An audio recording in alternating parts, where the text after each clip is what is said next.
Good evening, folks. Hope everybody is doing good. Now, if you wanted a 250cc adventure tourer motorcycle in India, until now, this was the only option. This is something that does not need introduction. This is the KTM Adventure 250, and it has been doing pretty good, but now things are going to get a little tough for it because of that bike. That is the Suzuki V-Strom SX, Suzuki's latest offering in the quarter liter or the 250cc segment.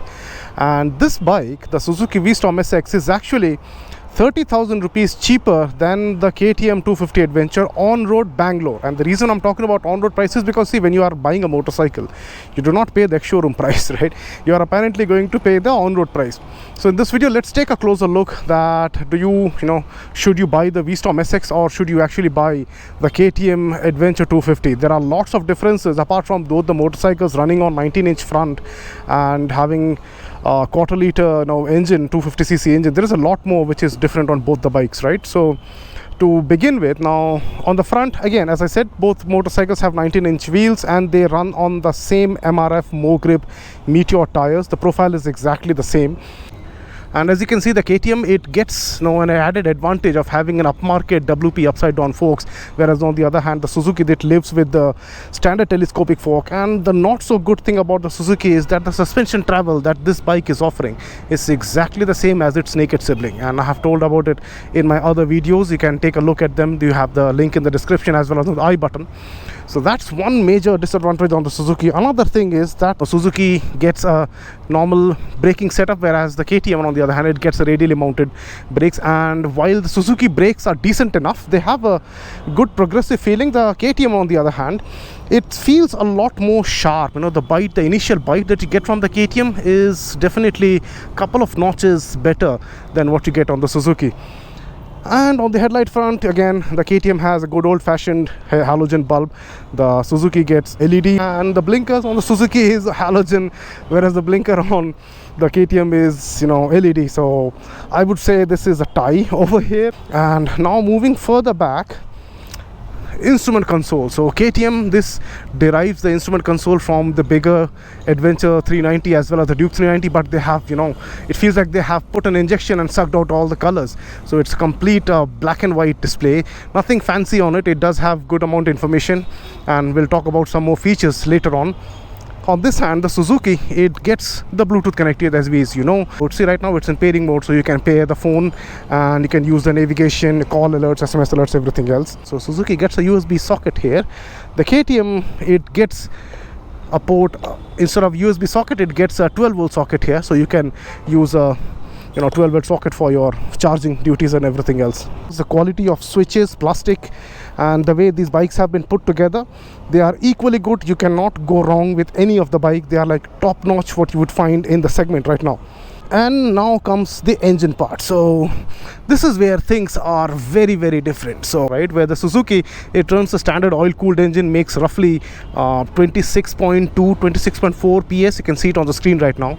This one, the KTM Adventure, it makes roughly 30 horsepower, and you can actually feel the way this motorcycle pulls and the difference between the Suzuki. So the Suzuki's power delivery is very linear. It's extremely linear. It's nothing intimidating. It is very good for novice, new riders, and it's very friendly and forgiving too.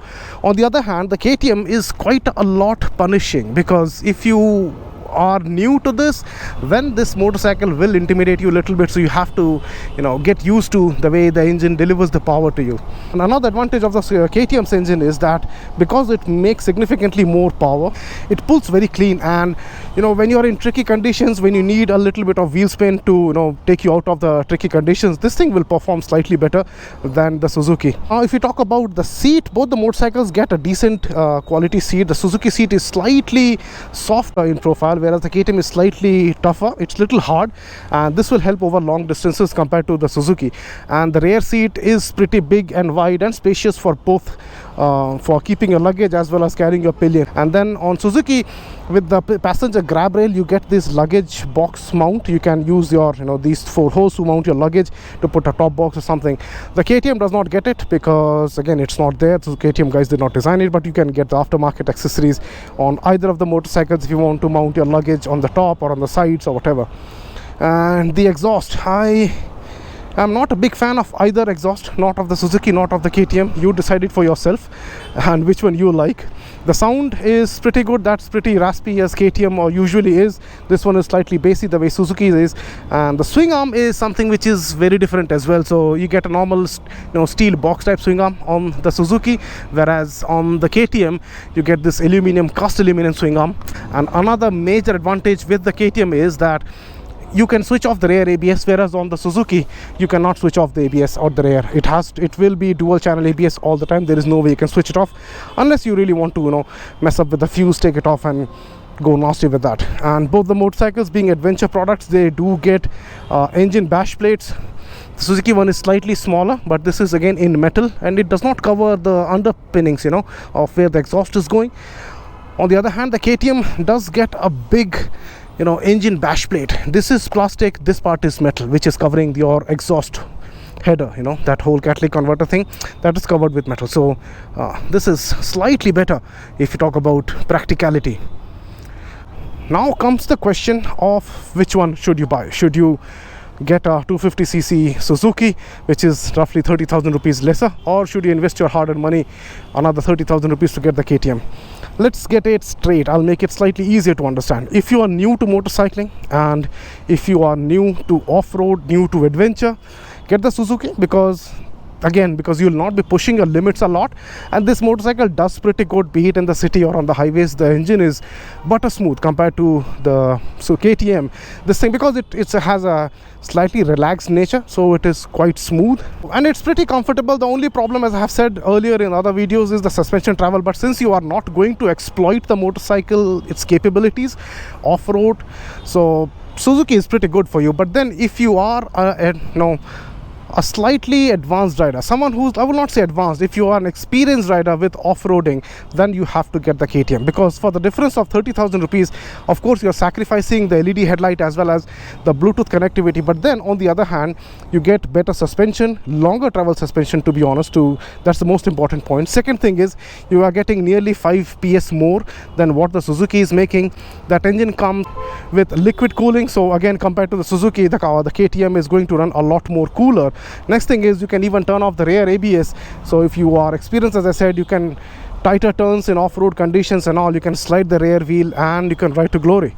So that's where the most difference between these two motorcycles come from. So as I said in the beginning, you will not go wrong with any of the product, but then if you have the budget and if you are a slightly experienced rider, go with the KTM. That's something that you deserve. However, if you're new to this adventure touring world, you can get the Suzuki. Again, a pretty good motorcycle, smooth engine, looks good, looks big as well, very comfortable, and everything is done well on the Suzuki.